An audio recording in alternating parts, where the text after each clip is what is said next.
Thanks, Graham, and we're pleased to have you represent the view of Crown here today.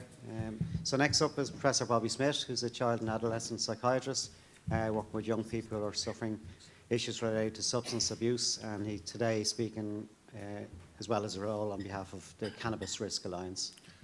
Thank you. So yes, I'm, I suppose, one of about 25 doctors, senior doctors, who've expressed a lot of concern about cannabis and the harms it's causing across society over the past 4 or 5 years. These are doctors from backgrounds in emergency medicine, psychiatry, general practice, and addiction. So in terms of drug policy, this is, I think, a simple way of trying to segment the Irish population and everyone's relationship with drugs. We know that drugs are illegal, but in spite of that, obviously some members of our community and society choose to use drugs. And this is how things break down across the entire population, and that includes children. So the 5 million people in Ireland, 82% of us say we've never taken a drug. So that means about 1 in 5 who have used a drug at some point in their life. The majority of those are in that green section there. That means they haven't used a drug in the last year. So it's something that they may have done impulsively or intermittently, perhaps in the past, but it's not part of their current life. So it's 6% of the entire population reports use of a drug in the last year. The group we worry most about are those who are using in the past month, particularly those in red there who have a drug use disorder. If you stretch out those different segments of the population and look at the movement, forwards and backwards between the different areas, this to me captures the challenge, I suppose, within wider drug policy and the huge challenge you guys have been presented with in terms of grappling with this pretty massive and complex issue. Ultimately, as a society, I would hope we have the ambition to ensure that as few members as possible move into the world of drug use. And for those who do move into the world of drug use, we ideally want them to sort of step back out of it again. And if they choose to remain there, or if they do remain there, we want them to experience the minimum amount of health problems for themselves and the minimum amount of problem for those around them. So that's why we have drug policy.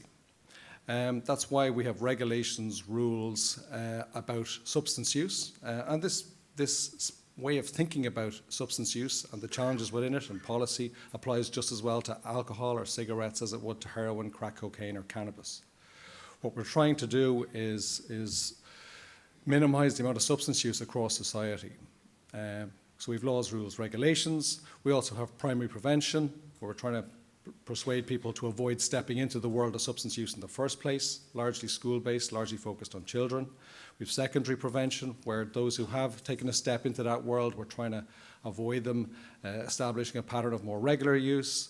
In our hospital settings, we have brief interventions where, as health professionals, we talk to people we meet who are using alcohol or drugs about their relationship with those substances and trying to nudge it in a less harmful direction.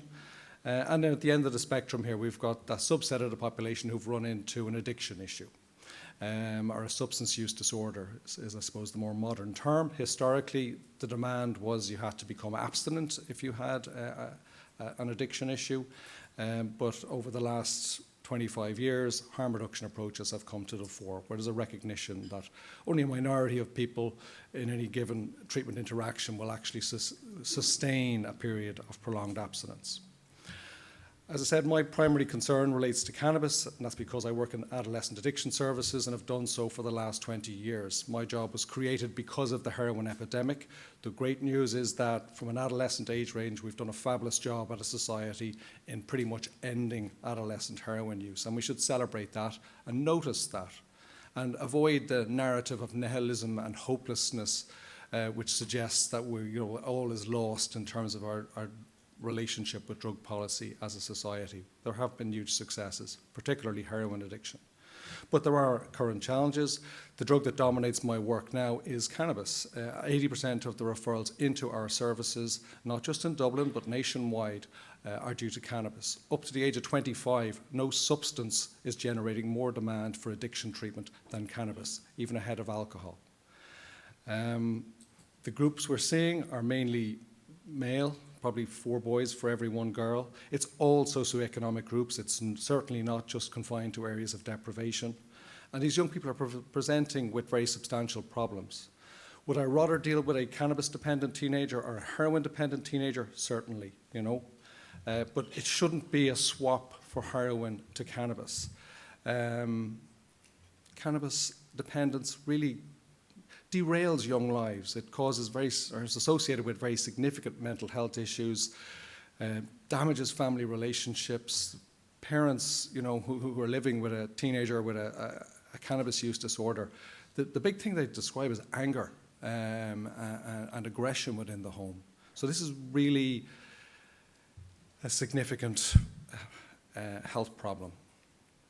And it is everywhere. As I said, it's across all socioeconomic groups, but this is a survey that was done in a local drug task force area in West Dublin, a community that has had way more than its fair share of heroin problems in the past. And the members of the community were asked what drugs are causing problems in your community, and cannabis topped the list. You see crack cocaine is second there on the list. That's what got all the headlines. The media seem to love crack cocaine, but everyone just ignores cannabis. But this community is not ignoring cannabis. It's saying it is the top problem or biggest problem that they're seeing within their community. Just 1 minute, please. If we're going to think about drug policy and prevention, you know, we've got to look at why people use drugs. And the most common reason that young people report for using drugs is pleasure seeking. It's looking for fun, looking for a bit of a laugh.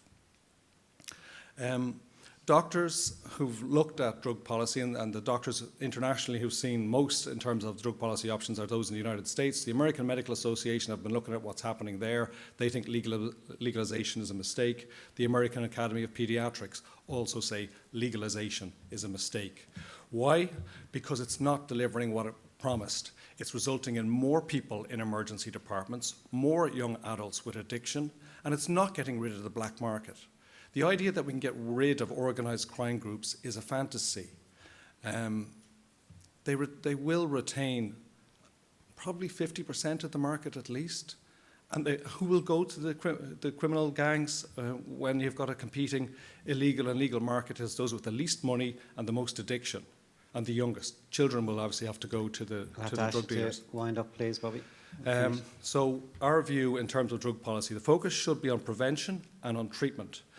We do, across our whole range of health risk behaviours, driving, even during COVID, when we've got health-led approaches, we do have a balance in terms of information, recommendations, and a degree of enforcement.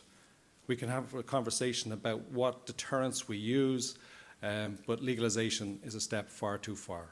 Thank you. Thanks, Bobby.